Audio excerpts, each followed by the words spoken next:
If any one of you have started a career where you are working for yourself, you know two things happen. One, you realize how important you are. Earlier on my birthday, 65, 70 people would walk in with my favorite cake, which I never knew what it was. But everybody told me that I love strawberry with whipped cream and all these things. You know, that's what my birthday. Now, I make phone calls. Nobody returns my call at all. My day had turned into 4 time zones. First, when Raka wakes up. Then at 12:10, 12:15, the male person comes in. Then 4:15, Raka comes back from school. And 9:30, 10, Raka goes to bed. The male person is very important because in between I have 0 contact. So over time, I started talking to her. She thought this freak, you know, whatever. I realized she likes Diet Pepsi. So I would literally sit outside my house in Louisville, Kentucky with a chilled Diet Pepsi for her. And the moment she would come, I would just run and give it to her by saying, hey. If she was late, I was concerned. I would ask her, are you okay?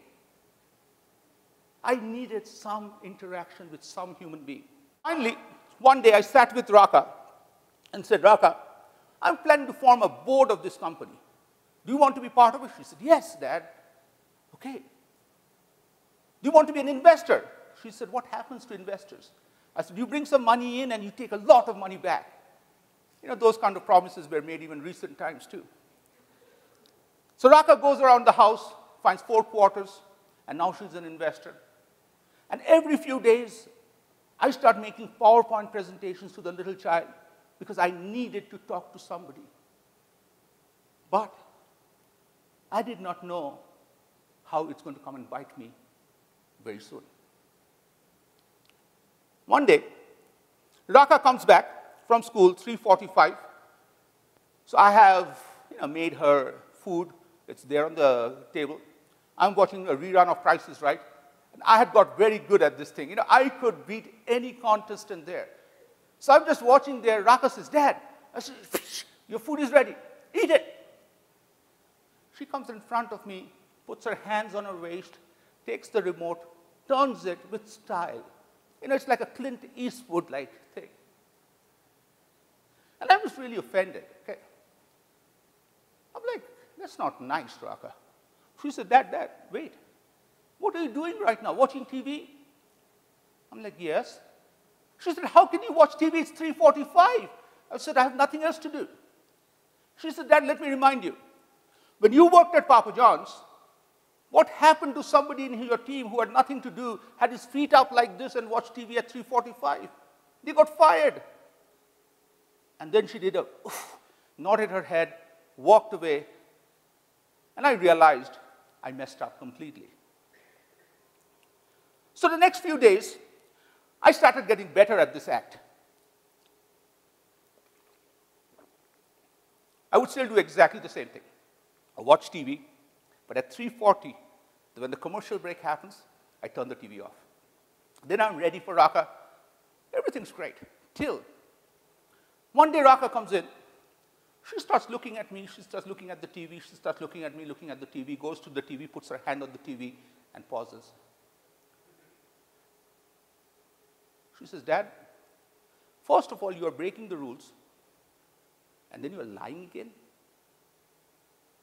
And to me, I could not take this. Okay, this whole thing started with lying. I know I'm lying. And I just walked away to a different room, and that's what adults we do. And I wanted to go back to the corporate world. I said, you know what? I'm incorrigible. I'm going to keep doing this. I'm going to keep lying. I want to go back to the corporate world. But as I kept thinking, some sense came into my mind, which was, at least I'm lying less. That was a huge solace I wanted to hold on to. I felt so proud of myself that I am lying less. Think.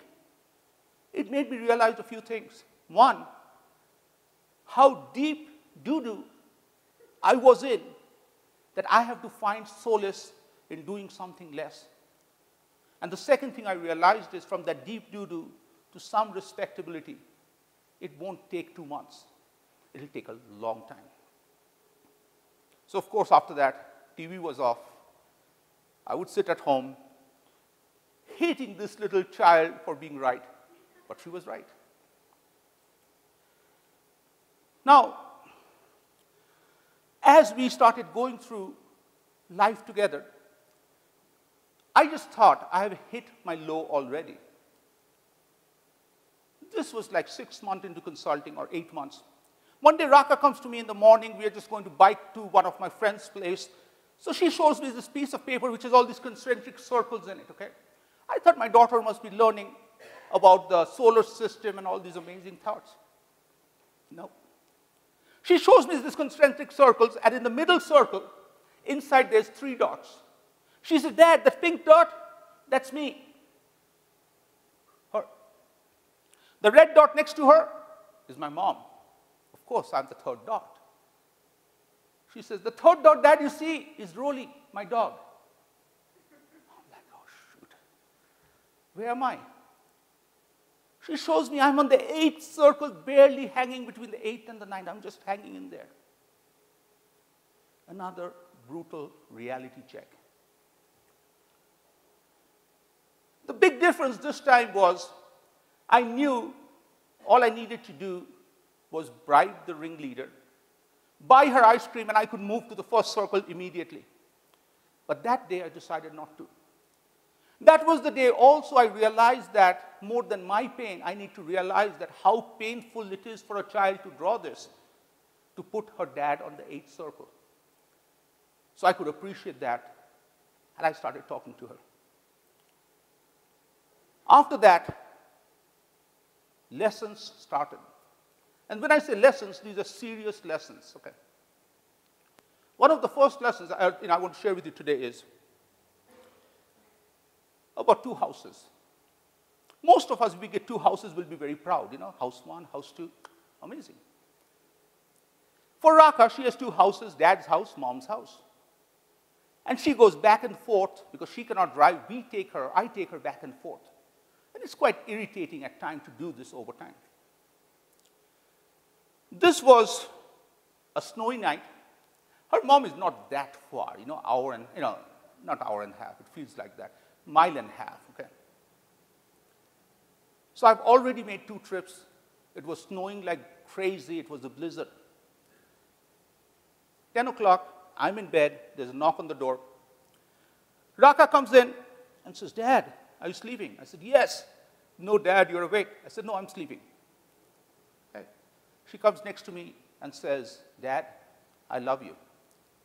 I knew that was not love.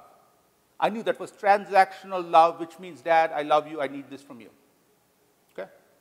What do you need? Dad, we have to go back to Mom's place. I forgot the shoes I need to wear tomorrow. They match exactly with my dress I'm going to wear.